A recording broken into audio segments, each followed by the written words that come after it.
నమస్తే, welcome to సత్యాగ్రహి. నేను Shivani. General గా రాజకీయాల్లో వెన్నుపోట్లు, గోతులు తవ్వడాలు చాలా కామన్ గా చూస్తూనే ఉంటాం.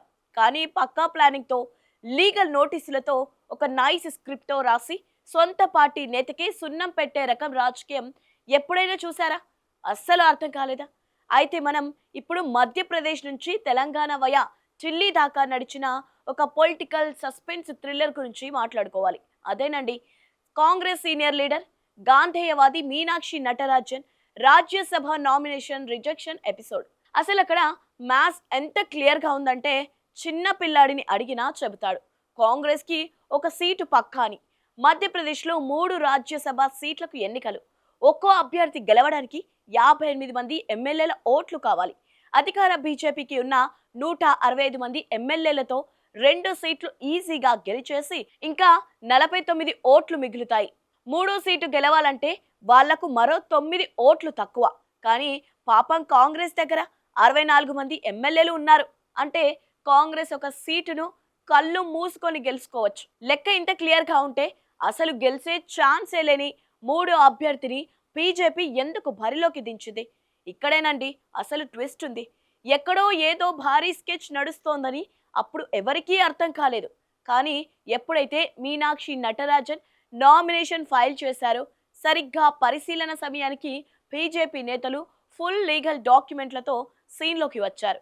ఇదిగోండి, ఈమెపై తెలంగాణలో క్రిమినల్ కేసు ఉంది, ఈ విషయాన్ని అఫిడవిట్లో దాచారు అంటూ నాంపల్లి కోర్టు నోటీసును తెచ్చి ఎన్నికల అధికారుల ముందు పెట్టారు. అంతే, అధికారులు నామినేషన్ రిజెక్ట్ చేశారు. కాంగ్రెస్ సీటు కాస్త పోటీ లేకుండానే బీజేపీ ఖాతాలోకి వెళ్ళిపోయింది. What a strategy సర్జీ! నిజానికి మీనాక్షి నటరాజన్ అంటే కాంగ్రెస్ సర్కిల్స్ లో ఒక నిక్కార్సైన గాంధేయవాది అని పేరు. చాలా సింపుల్ గా ఉంటారు, వివాదాలకు దూరంగా ఉంటారు. అలాంటి ఆమెపై ఎక్కడో తెలంగాణలో, అది 2025 సెప్టెంబర్లో బిఎన్ఎస్ సెక్షన్ 223 కింద నాంపల్లి కోర్టులో ఒక ప్రైవేట్ కేసు నమోదైంది. కోర్టు ఆమెను రెస్పాండెంట్ గా చేర్చి నోటీసులు కూడా ఇచ్చింది.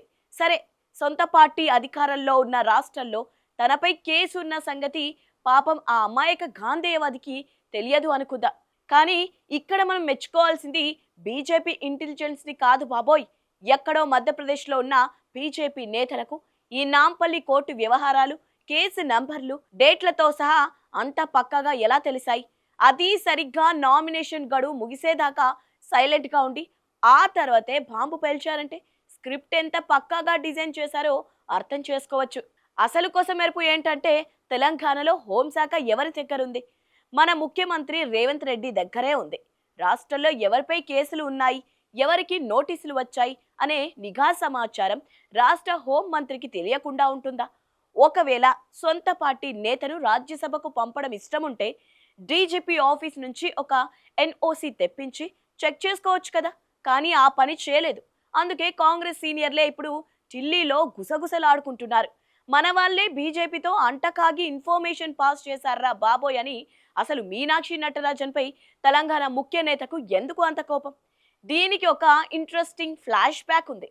మీనాక్షి ఏఐసిసి దూతాగా తెలంగాణకు వచ్చిన కొత్తలోనే గచ్చిబౌలిలోని హైదరాబాద్ సెంట్రల్ యూనివర్సిటీకి సంబంధించిన 400 ఎకరాల భూముల వివాదం రేగింది. దీనిపై సుప్రీంకోర్టు స్టే కూడా ఇచ్చింది. అయితే ఈ వ్యవహారంలో ప్రభుత్వం తీసుకున్న కొన్ని నిర్ణయాలను మీనాక్షి నటరాజన్ తీవ్రంగా వ్యతిరేకించారట.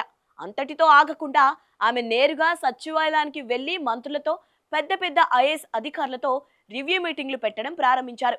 ఇలా చేయండి, అలా చేయకండి అని ఆల్మోస్ట్ ఆర్డర్స్ జారీ చేయడం స్టార్ట్ చేశారు. ఇంకేముంది, రాష్ట్రంలో తానే సుప్రీమో అనుకునే ముఖ్య నేత వర్గానికి ఇది అస్సలు నచ్చలేదు. సచివాలయంలో ఆమె ఒక సీఎం లాగా వ్యవహరిస్తోందంటూ అప్పట్లో రేవంత్ రెడ్డి అనుకూల సోషల్ మీడియా టీమ్స్ గట్టిగానే పోస్టులు పెట్టాయి. రాష్ట్రంలో సీఎం ఉండగా ఈమె పెత్తనమేంది అని ట్రోల్స్ కూడా చేశారు. అప్పటి నుంచి ఇద్దరి మధ్య గ్యాప్ చైనా బార్డర్ లాగా పెరిగిపోతూ వచ్చింది.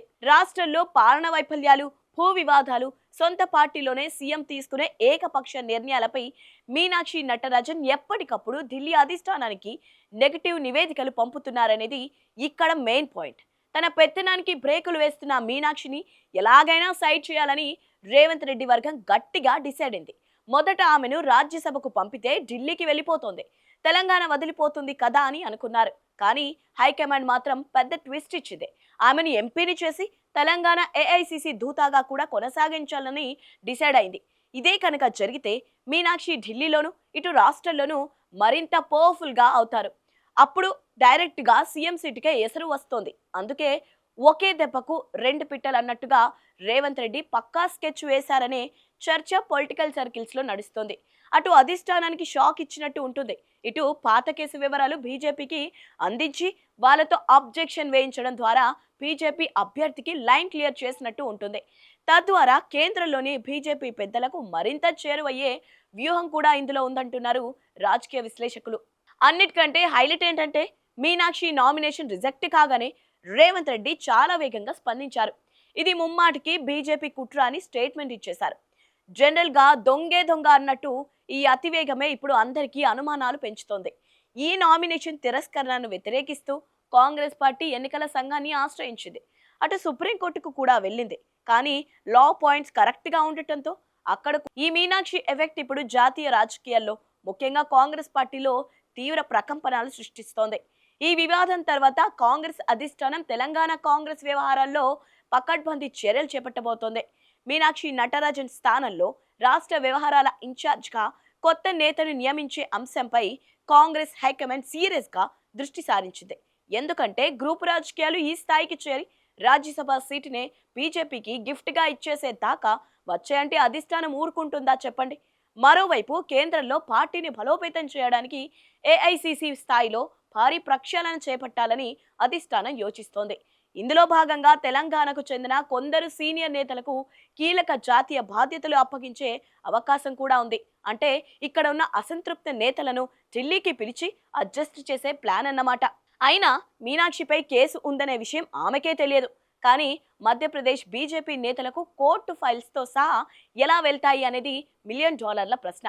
కోర్టులో ఉండాల్సిన ఫైల్స్ బీజేపీ నేతల చేతికి వెళ్లాయంటే కాంగ్రెస్ నేతలే దగ్గరుండి మీనాక్షి ఫైల్స్ ను అందించారని స్పష్టమవుతోంది. మొత్తానికి ఇంటి దొంగని ఈశ్వరుడు కూడా పట్టుకోలేడు అన్నట్టుగా కాంగ్రెస్ ఇంటి దొంగలే దగ్గరుండి మీనాక్షి నటరాజన్ కి రాజ్యసభ పదవి రాకుండా అడ్డుకున్నారన్నది మాత్రం సుస్పష్టం. ఏదేమైనా మూడో కంటికి తెలియకుండా జరిగిన ఈ పొలిటికల్ ఆపరేషన్లో పాపం ఆ గాంధేయవాది మీనాక్షి నటరాజన్ బలి పశువు అయిపోయారు. కాంగ్రెస్ జేబులో ఉండాల్సిన సీటు కాస్త ఈజీగా బీజేపీ అకౌంట్లోకి వెళ్ళిపోయింది.